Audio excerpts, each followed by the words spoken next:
Now I am starting The Midnight Librarian, Episode 2, The New Reader. 3 weeks had passed since Sarah Chen's disappearance, but Ravens Hollow University tried to maintain normalcy. The library remained open during the day, though students whispered about the graduate student who had simply vanished one night. The official story was that she had dropped out due to personal reasons, but those closest to her knew better. Marcus Rivera, Sarah's research partner and closest friend, couldn't accept the lie. He'd been working alongside Sarah on the medieval folklore project, and he knew she would never abandon her thesis so close to completion. Something terrible had happened in that library, and he was determined to find out what. That's why he found himself hiding in the library's third-floor bathroom at closing time, waiting for the security guard to finish his rounds. Marcus had studied the patterns for weeks. Every night at 11:45 p.m., old Henry would do one final sweep and lock up. By midnight, the building would be completely empty, or so Henry thought. As the grandfather clock struck 12, Marcus emerged from his hiding spot. The library felt different at night. The familiar space transformed into something ancient and predatory. Shadows seemed deeper, stretching longer than they should. The air itself felt heavier, pregnant with secrets. He made his way to the restricted section where Sarah had been researching. Her notes were still scattered across the table where she'd left them, covered in dust that suggested no one had touched them since that October night. Marcus picked up her notebook, flipping through pages of carefully documented folklore and mythology. That's when he heard it, the soft sound of footsteps echoing from somewhere in the stacks. "Hello," Marcus called out, his voice barely above a whisper. "Is someone there?" The footsteps stopped. Marcus's heart began to race, but he forced himself forward. He had to know what happened to Sarah. Moving deeper into the restricted section, he followed the narrow aisles between towering shelves of ancient books. Some of the titles were in languages he didn't recognize, their spines bearing symbols that seemed to writhe in his peripheral vision. Then he saw her. A young woman in familiar clothes stood at the end of the aisle, her back turned to him. The same jacket Sarah had been wearing the last time he saw her. The same dark hair pulled back in a messy bun. "Sarah," Marcus whispered, relief flooding through him. "Sarah, is that you? We've been looking everywhere for you." The figure turned slowly, and Marcus's relief transformed into pure terror. It was Sarah's face, but wrong. Her skin had taken on that same translucent quality he would later recognize, and her eyes. Her eyes were completely black. No iris, no pupil, just endless void staring back at him.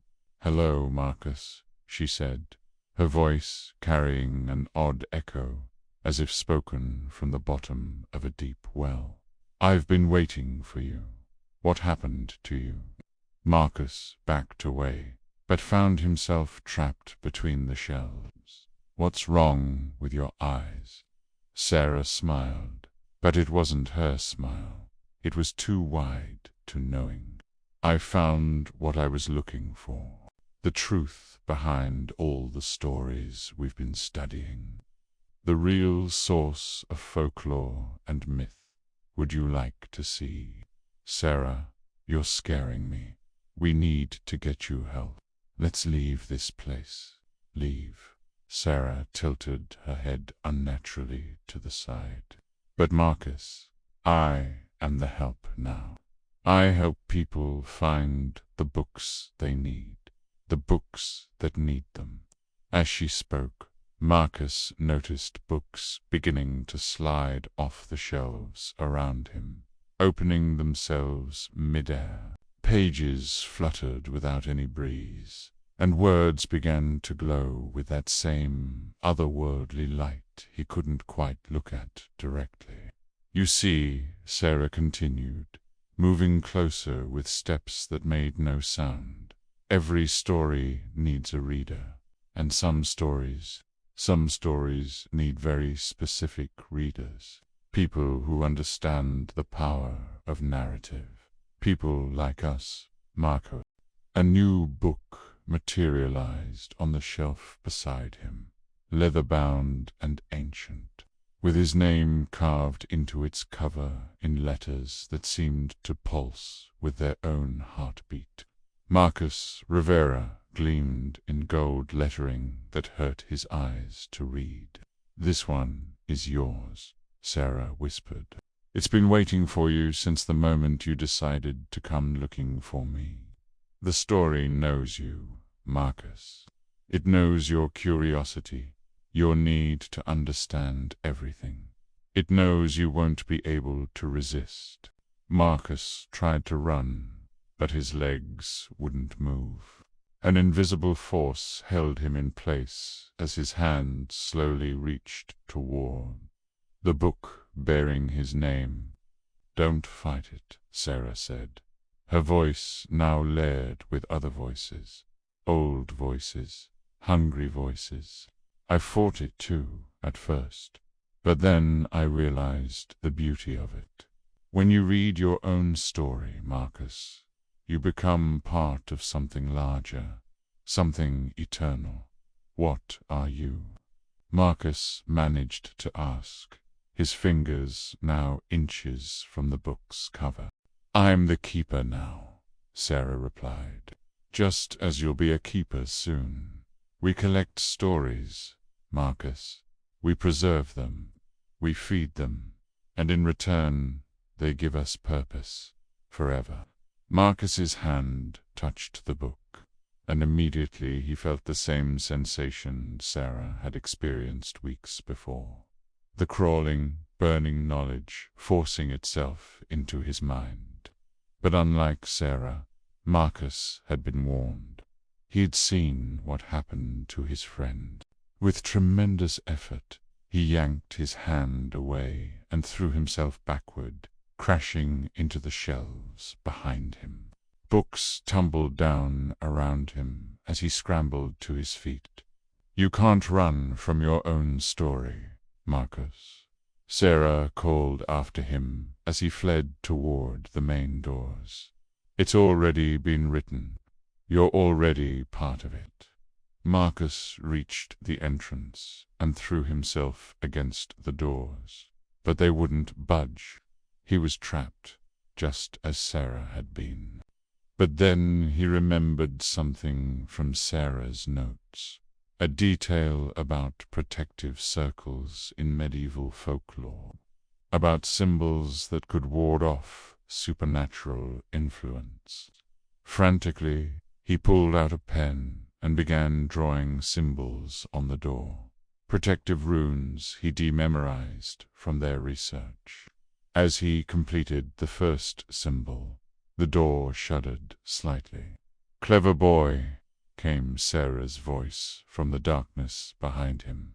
"But temporary measures won't save you. Your story is patient. It can wait."